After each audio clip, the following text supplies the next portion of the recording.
ആദ്യത്തെ അപ്ഡേറ്റ് ആയിട്ട് നമുക്ക് കഴിഞ്ഞ നടന്ന റോ എപ്പിസോഡ് റേറ്റിംഗ് നോക്കാം. എന്തായാലും കഴിഞ്ഞ നടന്ന റോ എപ്പിസോഡ് റേറ്റിംഗ് എന്ന് പറയുന്നത് കുറച്ച് ചെറുതായിട്ടൊന്ന് കുറഞ്ഞിട്ടുണ്ട്. അതിന് മുന്നേ നടന്ന റോ എപ്പിസോഡുമായിട്ട് കമ്പയർ ചെയ്യുമ്പോൾ അതായത് കഴിഞ്ഞ പ്രാവശ്യം നടന്ന റോ എപ്പിസോഡിൻ്റെ റേറ്റിംഗ് എന്ന് പറയുന്നത് അതായത് കഴിഞ്ഞ പ്രാവശ്യം നടന്ന റോ എപ്പിസോഡിൻ്റെ റേറ്റിംഗ് എന്ന് പറയുന്നത് 1.697 മില്യൺ വ്യൂവർഷിപ്പ് ആയിരുന്നു.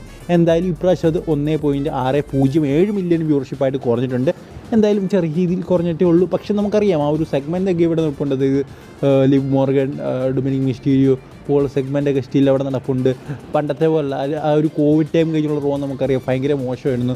പ്രത്യേകിച്ച് വലിയ സെഗ്മെൻറ്റ്സോ കാര്യങ്ങളോ ഒന്നും തന്നെ ഇല്ല. എല്ലാം സ്മാക്ക് ഡൗണിലും ഉണ്ടായിരുന്നുള്ളൂ. പക്ഷേ ഇപ്പോഴത്തെ റോ എപ്പിസോഡിലൊക്കെ എല്ലാ സംഭവങ്ങളും ഉണ്ട്. അത്യാവശ്യം നല്ല രീതിയിൽ തന്നെ അവർ റോ എപ്പിസോഡ് കൊണ്ടുപോകുന്നുണ്ട്.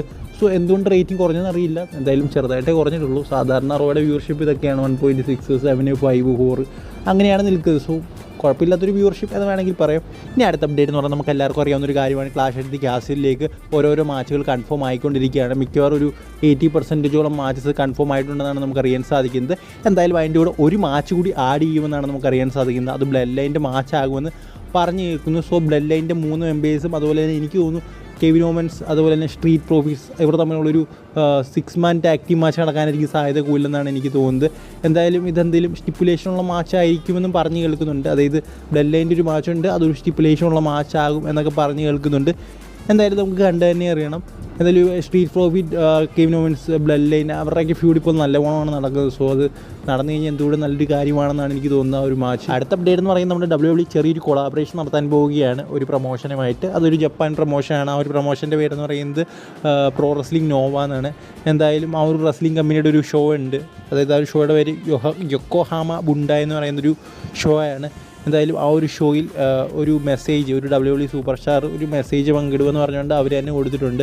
എന്തായാലും അതൊരു ചെറിയ കൊളാബറേഷനാണ്. മെസ്സേജ് പങ്കിടുമെന്ന് വെച്ച് കഴിഞ്ഞാൽ എന്തെങ്കിലും ആ ഒരു കമ്പനിയെക്കുറിച്ച് പറയും, അല്ലെങ്കിൽ അതുമായിട്ട് ബന്ധപ്പെട്ട എന്തെങ്കിലും കാര്യം പറയും. ഒരു WWE റെസ്ലർ ആ ഒരു കമ്പനിയുടെ ഒരു ഷോയിൽ വന്ന് അല്ലെങ്കിൽ ഓൺലൈനായിട്ട് ഏതെങ്കിലും ഒരു രീതിയിൽ പറയുമെന്നാണ് നമുക്കറിയാൻ സാധിക്കും. അതൊരു ചെറിയ കൊളാബറേഷൻ എന്ന് തന്നെ പറയാം. WWE ഒരു പ്രോ റെസ്ലിംഗ് നോവ എന്ന് പറയുന്ന ഒരു കമ്പനിയുമായിട്ട് അവരുടെ പ്രൊമോഷന് വേണ്ടി ചെയ്യുന്ന ഒരു കാര്യമായിട്ടാണ് എനിക്ക് തോന്നുന്നത്. എന്തായാലും ജപ്പാനിലുള്ളൊരു കമ്പനിയാണ്. അതുകൊണ്ട് തന്നെ എനിക്ക് തോന്നുന്നു മിക്കവാറും ഷിൻസുക നക്കമുറ ആയിരിക്കും ആ ഒരു മെസ്സേജ് നൽകാൻ വരുന്ന ആ ഒരു WWE സൂപ്പർ സ്റ്റാർന്ന്.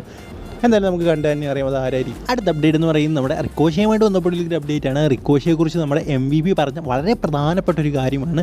അതായത് റിക്കോഷയെ ഹാർട്ട് ബിസിനസ്സിൻ്റെ ഭാഗമാക്കാനിരുന്നായിരുന്നു. അതായത് MVP ആയിരുന്നു ഈ ഒരു ടീമിനെ ക്രിയേറ്റ് ചെയ്യേണ്ടത്. ആ ഒരു MVP നമ്മുടെ ബോബി ലാഷ്ലിയും കൂടെ ആണെന്ന് തോന്നുന്നു. സോ ആ ഒരു ടീമിനെ ക്രിയേറ്റ് ചെയ്യുന്ന സമയത്ത് അദ്ദേഹം 2 പേരുകൾ പറഞ്ഞു. അത് 2 പേര് എനിക്ക് വേണം. ഒന്ന് റിക്കോഷെറ്റിനെ, സെഡ്രിക് അലക്സാണ്ടറിനെ വേണമെന്ന് MVP WWE മാനേജ്മെൻറ്റിനോട് പറഞ്ഞു. അപ്പോൾ WWE മാനേജ്മെൻറ്റ് പറഞ്ഞൊരു കാര്യം എന്ന് പറയുന്നത് 2 പേരെ പറ്റത്തില്ല, ആരെങ്കിലും ഒരാളെ ടീമിലേക്ക് എടുത്തോളാം, ആ ഫാക്ഷനിലേക്ക് എടുത്തോളാം WWE പറഞ്ഞു. അപ്പോൾ അവർ തീരുമാനിക്കുകയായിരുന്നു നമുക്ക് സെഡ്രിക് അലക്സാണ്ടറിനെ എടുക്കാൻ. കാരണം സെഡ്രിക് അലക്സാണ്ടറിനാണ് ഈ ഒരു ഓപ്പർച്യൂണിറ്റിയുടെ ആവശ്യം.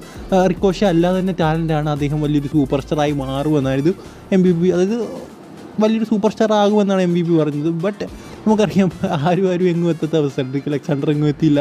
ഹാർട്ട് ബിസിനസ് പൊട്ടിപ്പോയി. അതുപോലെ തന്നെ റിക്കോഷെ ഇപ്പോൾ WWE വിട്ടു പോകുന്ന അങ്ങനെ ഒരു അവസ്ഥയാണ്. എന്തായാലും ആ ഒരു സമയത്ത് ഒരു പക്ഷേ നമ്മുടെ സെഡ്രിക് അലക്സാണ്ടർ വേണ്ട എന്നൊരു സാഹചര്യം വന്നിരുന്നെങ്കിൽ, അത് വേണമെന്ന് വെച്ചിരുന്നെങ്കിൽ റിക്കോഷനെ എടുത്തിരുന്നെങ്കിൽ റിക്കോഷെ ഇപ്പോൾ ഒരു ഹാർട്ട് ബിസിനസ്സിലെ മെമ്പറായി മാറിയേനെയായിരുന്നു. സോ ഇതിനെക്കുറിച്ചുള്ള നിങ്ങളുടെ അഭിപ്രായം എന്താണെന്ന് കമൻറ്റ് ബോക്സിൽ ഒന്ന് പറയുക.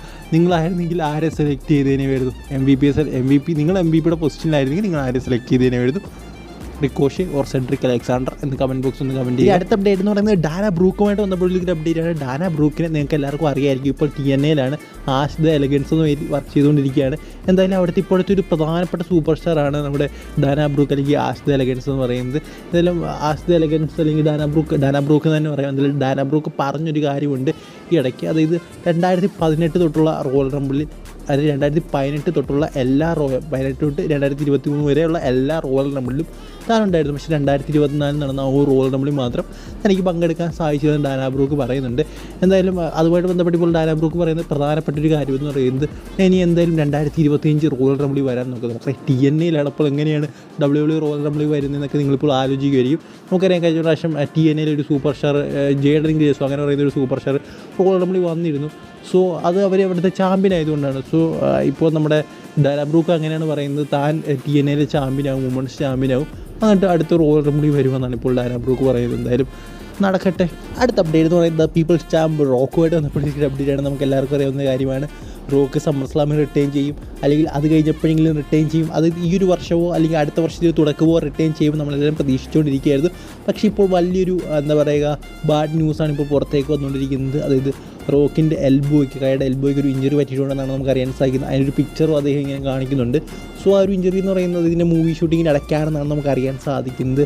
സോ ഒരു ഡിസപ്പോയിൻറ്റിങ് സംഭവം എന്ന് തന്നെ പറയണം. ആ ഒരു ഇഞ്ചറി വെച്ചുകൊണ്ട് അദ്ദേഹം ഇനി ഫൈറ്റ് ചെയ്യാൻ വരുമോ എനിക്കറിയത്തില്ല. ഒരുപക്ഷെ ഇനി ഈ ഒരു വർഷത്തിനുള്ളിൽ വരാനുള്ള സാധ്യത വളരെയധികം കുറവാണ്. അതായത് വീണ്ടും റെസ്ലിങ്ങിലേക്ക് ആ ഒരു എൽബോ വെച്ച് വരുമെന്ന് എനിക്ക് തോന്നുന്നില്ല. കാരണം നല്ലൊരു ഇഞ്ചുറി തന്നെയാണെന്നാണ് ആ ഒരു എൽബോ കണ്ടിട്ട് എനിക്ക് തോന്നുന്നത്. സോ നിങ്ങളുടെ അഭിപ്രായം എന്താണ്? റോക്ക് വരുമോ ഇല്ലയോ? എന്തായാലും എനിക്ക് തോന്നുന്നു വരത്തില്ല എന്നാണ്. കുറഞ്ഞതൊരു 5-6 മാസത്തെ റെസ്റ്റ് വേണം. ഒരുപക്ഷെ അദ്ദേഹത്തിന് ആ ഒരു മൂവി കംപ്ലീറ്റ് ചെയ്യണം. ഈ ഒരു ഇഞ്ചറി വെച്ചുകൊണ്ട് അദ്ദേഹം വീണ്ടും ഡബ്ല്യുയിലേക്ക് വരുമെന്നും എനിക്ക് തോന്നുന്നില്ല. കാരണം അദ്ദേഹത്തിൻ്റെ ആ ഒരു കരിയർ അദ്ദേഹം എപ്പോഴും സേഫായിട്ട് നിർത്തുന്നൊരു വ്യക്തിയാണ്. സോ ചാൻസുകൾ വളരെയധികം കുറവാണെന്നാണ് എനിക്ക് തോന്നുന്നത്. അടുത്ത അപ്ഡേറ്റ് എന്ന് പറഞ്ഞാൽ നമ്മുടെ ജോർഡാൻ ഗ്രേസ് പറഞ്ഞൊരു കാര്യമാണ്. അത് ജോർഡാൻ ഗ്രേസ് നമുക്കറിയാം ഏറ്റവും മികച്ചൊരു സൂപ്പർ സ്റ്റാറാണ് ഇപ്പോൾ TNA. അതിൽ അവർ പറഞ്ഞൊരു കാര്യം എന്ന് പറയുന്നത് WWE TNA കൂടെ ചേർന്ന് ഒരു വലിയ കൊളാബറേറ്റ് ചെയ്തുകൊണ്ട് വലിയൊരു PLE ചെയ്യണമെന്നാണ് ഇപ്പോൾ ജോർഡാൻ ഗ്രേസ് പറഞ്ഞിരിക്കുന്നത്. എന്തായാലും അത് എത്രത്തോളം നടക്കുന്ന കാര്യമാണെന്ന് എനിക്ക് തോന്നുന്നില്ല. എന്തായാലും ചെറിയൊരു കൊളാബറേഷൻ തന്നെ എന്തോ ഭാഗ്യമെന്ന് പറയാം. കാരണം വിൻസ് McMahon ആയിരുന്നെങ്കിൽ ഇതുപോലും നടക്കത്തില്ല. പക്ഷേ ഇപ്പോൾ ചെറിയ കൊളാബറേഷനെങ്കിലും WWE ചെയ്യുന്നുണ്ട്. എന്തായാലും ബാക്കിയും കൂടെ കളയായിരുന്നാൽ കൊള്ളാം, വലിയ PLE എന്നൊക്കെ പറഞ്ഞ് എന്തായാലും നടന്ന കൊള്ളായിരിക്കുമെന്നാണ് എനിക്ക് തോന്നുന്നത്. സോ നിങ്ങളുടെ അഭിപ്രായം എന്താണ്? അങ്ങനെയൊക്കെ വേണോ? WWE ഇങ്ങനെ പോകുന്ന പോലെ അങ്ങ് പോയാൽ പോരെ? ഇനിയും TNA വരും, പിന്നെ വേറെ കമ്പനിയുമായിട്ടൊക്കെ ഒത്തുചേർന്നൊക്കെ പോയി കഴിഞ്ഞാൽ അത് പിന്നെയും എനിക്കറിയില്ല എന്താ സംഭവിക്കാൻ പോകുന്നതെന്ന്. എന്തായാലും കണ്ടറിയാം.